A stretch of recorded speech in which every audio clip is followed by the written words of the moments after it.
London থেকে virtually যুক্ত হয়ে রাজধানীর কদমতলী থানা বিএনপি আয়োজিত রাষ্ট্র কাঠামো মেরামতের ৩১ দফা ও জনসম্পৃক্তি শীর্ষক কর্মশালায় বক্তব্য রাখছেন বিএনপির ভারপ্রাপ্ত চেয়ারম্যান তারেক রহমান। আমরা সরাসরি চলে যাচ্ছি তার বক্তব্যে।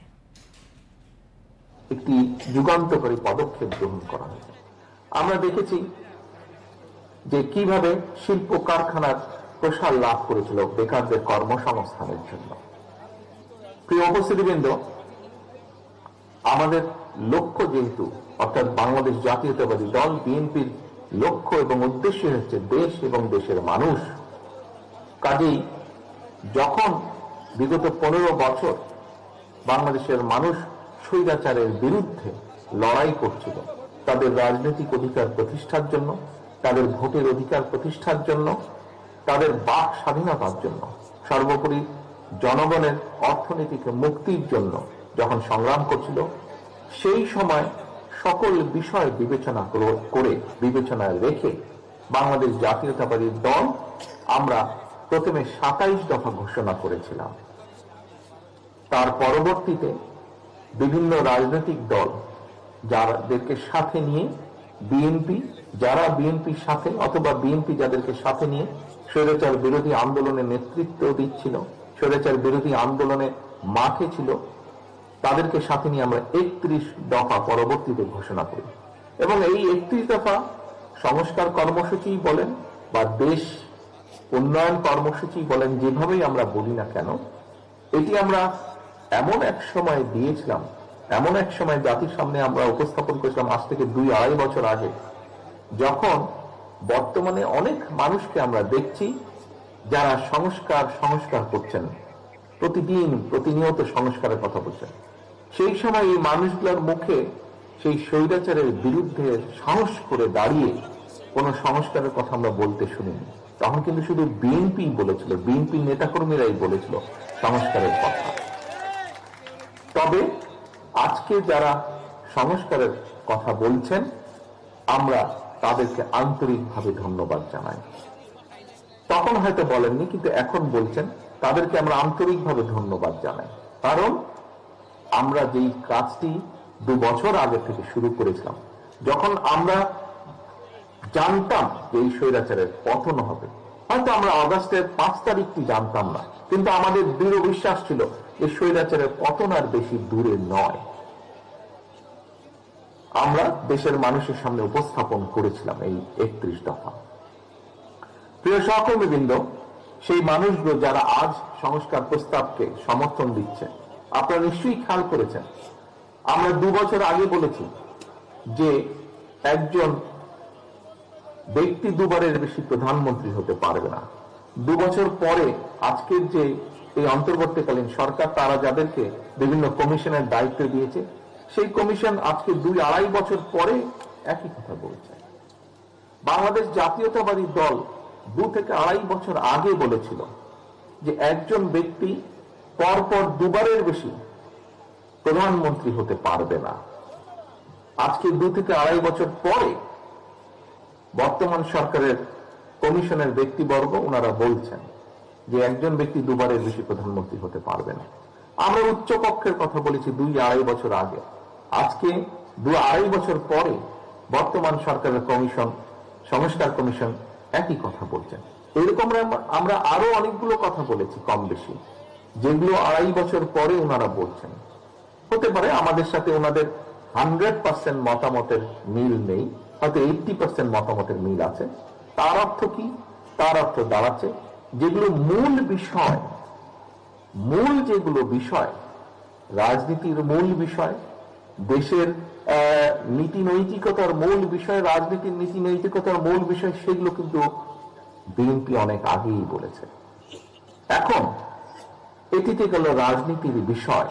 প্রিয় সহকর্মীবৃন্দ, সম্মানিত উপস্থিতিবৃন্দ, রাজনীতির গুণগত পরিবর্তন আমরা আনতে চাই, বাংলাদেশ জাতীয়তাবাদী দল আনতে চায়। শুধু দল না, দলের ভিতরে যেরকম আমরা পর্যায়ক্রমিকভাবে চেষ্টা করছি, একই সাথে আমাদের যদি সুযোগ হয় ইনশাআল্লাহ রাষ্ট্র পরিচালনা, তাহলে আমরা সার্বিকভাবে সেটি আনতে চাই। এবং সেই জন্য আমরা দল মত নির্বিশেষে সমাজের প্রত্যেকটি মানুষের সহযোগিতা আমরা চাই। একই সাথে শুধু রাজনীতির গুণগত পরিবর্তন আনলেই তো সবকিছু হয়ে যাবে না, সবকিছুকে হয়ে যাবে না। তারপরেও আসল কতগুলো বিষয় বাকি থাকে। কি সেই বিষয়? প্রথমেই যদি বলতে হয়, এখানে উপস্থিত প্রতিটি মানুষ যে কষ্টটি করেন, যেমন এই যে দ্রব্যমূল্যের লাগামহীন গতি, যেটি প্রত্যেকটা সমাজের কম বেশি প্রত্যেকটি মানুষকে কষ্ট দেয়, এই লাগামহীন গতির লাগাম টেনে ধরতে হবে। এবং এই লাগাম যদি টেনে ধরতে হয় তাহলে পদক্ষেপ গ্রহণ করতে হবে। এটি গেল একটি। বাংলাদেশে বহু মানুষ আছে, বহু যুবক আছে, বহু নারী আছে যারা বেকার বিভিন্ন কারণে কর্মসংস্থানের ব্যবস্থা তাদের হচ্ছে না। মানুষের কর্মসংস্থানের ব্যবস্থা করতে হবে। শুধু বড় বড় কথা বললে তো হবে না। শুধু সংসদে উচ্চকক্ষ তৈরি করলেই সমস্যার সমাধান হবে না। আলোচনা হবে, উপায় বের হবে, কিন্তু সেই উপায়কে বাস্তবায়ন করতে হবে।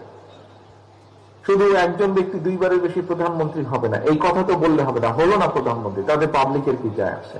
পাবলিককে, মানুষের জন্য কর্মসংস্থানের ব্যবস্থা করতে হবে, আয় রুজির ব্যবস্থা করতে হবে। মানুষের দ্রব্যমূল্যের লাগাম, যে ঊর্ধ্বহীন লাগাম দ্রব্যমূল্যের, এটির গতি টেনে ধরতে হবে। কৃষকের ফসলের উৎপাদন বাড়াতে হবে। আবার একই সাথে কৃষক যাতে পণ্যের ন্যায্য মূল্য পায় সেটিও নিশ্চিত করতে হবে। কৃষকের জন্য খাল কাটার ব্যবস্থা করতে হবে, যাতে কৃষক অল্প খরচে সহজে পানি পেতে পারে তার দ্রব্য উৎপাদনের জন্য, কৃষি পণ্য উৎপাদনের জন্য। কারণ কৃষক যদি ক্ষতিগ্রস্ত হয়, প্রত্যক্ষভাবে পরোক্ষভাবে আমরা সকলে ক্ষতিগ্রস্ত হব।